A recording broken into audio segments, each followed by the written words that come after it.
All right. Friendly neighborhood addict, James. Name's James Lucas, 32, born in Peterborough, Ontario, Canada. Currently live in Brockville, Ontario. Gets to that point where it's like, wait a second, why am I rushing out of here? You know, I was there for the 3 months and it was like, I'm only going to be here for 90 days. That's it. I got to the 3 month mark and I was like, what am I going back to? So I got to that 3 month mark and it was like, no, I'm going to stay here and why not do another 3 months?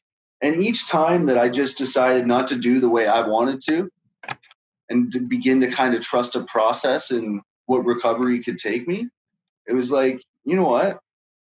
I'm learning so much, but if I don't put this into practice, I can have this awesome toolbox of recovery things and be like, yeah, I can do this, I can do that, I'm good. Oh, I got this, I got this, I got this. But really, if I'm not sharpening my tools, guess what? They're going to get rusty. The box has to be used. I got to take care of my stuff, you know, and each one of those tools save my life daily now. You know, I get to live my life today because I understand that I can't safely use or drink. I also know that it's not just the drinking and the drugs. It never was. It was my thinking, you know? I needed to have that instant gratification. Nah, you got to put that work in. I can't just keep doing the same thing because that muscle memory over time, what happens? I can't trick it anymore. Let's try something that we haven't tried already, where we already know that we got the results from it before. It's no longer about, oh no, there's obstacles. Yeah, that's cool. There can be obstacles. There's also solutions, you know, because I'm not living in the problem anymore.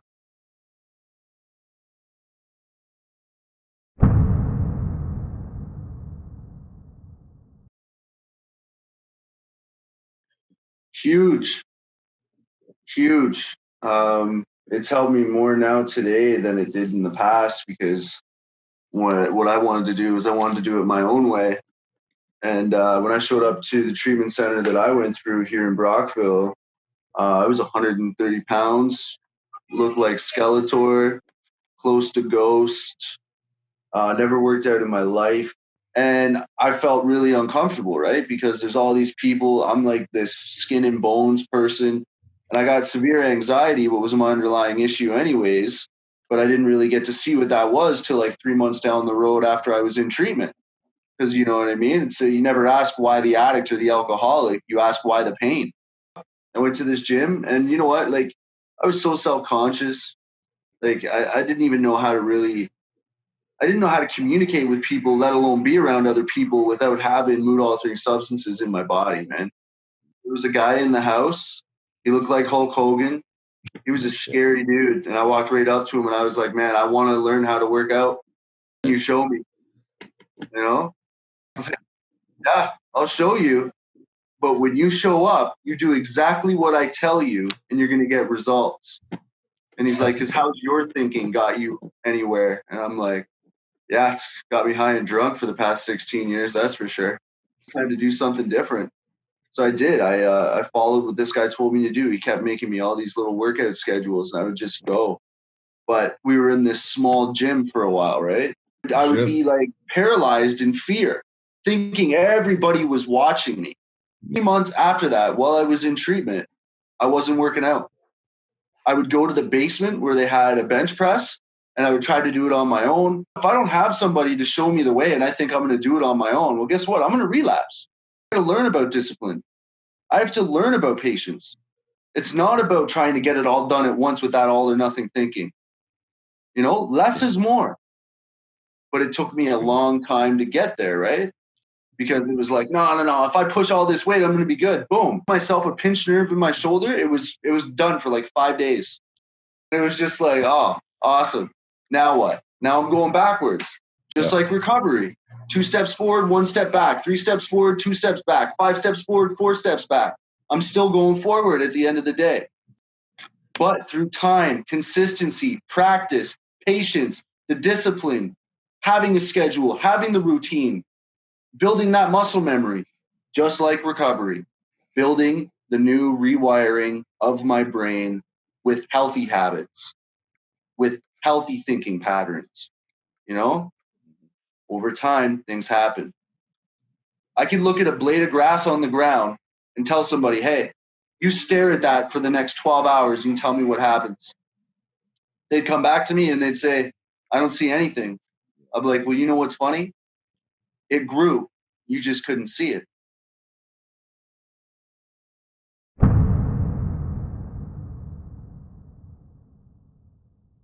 It's one of those things, right, where it was like, I can do this or I don't do this. Do I like looking at myself? Absolutely not. There was years where I hated to look at myself. There was years where I would not even wear a t-shirt in the summertime. I would wear sweaters. I would wear jeans just because of that so self-conscious, that body dysmorphia of just like, I'm worthless. I lived in that shame for so long, right? And that's to do with a lot of trauma, like crazy things, like father, he did a lot of time when I was younger. And so he was a changed person when he came out. And like I'm an only child. So he resented me pretty much for taking his youth. So what did I do my whole life? Bothered the hell out of him because I'm a hyperactive kid who just wants attention and love. He doesn't know how to do it because he didn't get it from his family. He left when he was like 12 years old. So I didn't understand these things because I'm just a kid. All I wanted to be was my dad's drug dealer. I wanted to get that acceptance. So when I got to that age where it was like everything was, 19 for Canada to be able to go out and drink and whatnot, he became my party buddy. That was the downward spiral for the next, like in total from age of 16 all the way up till I was 26 before I went to treatment. I mean, it got to a point where it was just like, I'm going to die. Since I've started my recovery in September 13th, 2015, I've had 70 people die in my life from this disease because they thought maybe I'll just have one again.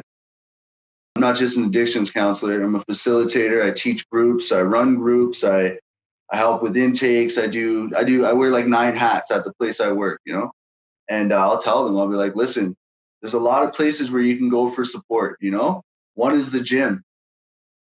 You can sit, you can meditate, you can focus, you can learn, and no one's going to judge you.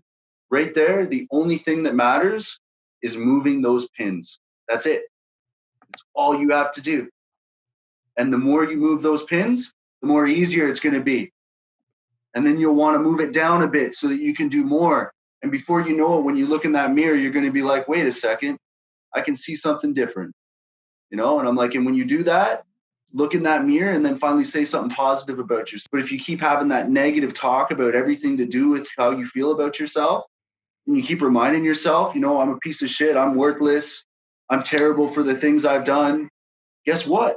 You are your own story. So you're going to continue to believe it. This is where you have to change that. So maybe you can look in that mirror and not only be happy with the physical appearance of what you've done because you put the work in for it, but also to be able to say like, hey, you know what? I might actually love the person I'm looking at. It helps with the mental health, the emotional health, and the spiritual health. No longer afraid to say how I feel. That's pretty cool. Long this time, there wasn't a chance anybody was going to know anything about me. The addict still lives up here, man. That's the thing. Addict's just outside doing push-ups in the parking lot. I was like, I better start to learn how to work out then. This guy's preparing out here doing push-ups. Well, then I better be doing a lot more than push-ups. So coming up to 5 years now in my recovery process, I'm doing a lot more than push-ups. But I know that when it comes to anything that I do for my recovery today, if I'm focusing and I'm putting in the work, what's going to grow is that progression. My addict's just sitting there waiting, growing, waiting for that opportunity, waiting for a close friend to die, to just be like, ooh, that hurt, didn't it, James? I know what'll make it feel better. I know what'll make it go away. I know I'm not the only person who lives inside my mind, man. That person's never going to not be there. And I'm okay with that. Because for the longest time, I was the one who was locked up inside the prison. Addiction is the only prison where the chains are on the inside. Well, thankfully, I found willingness, which is the key to unlock that.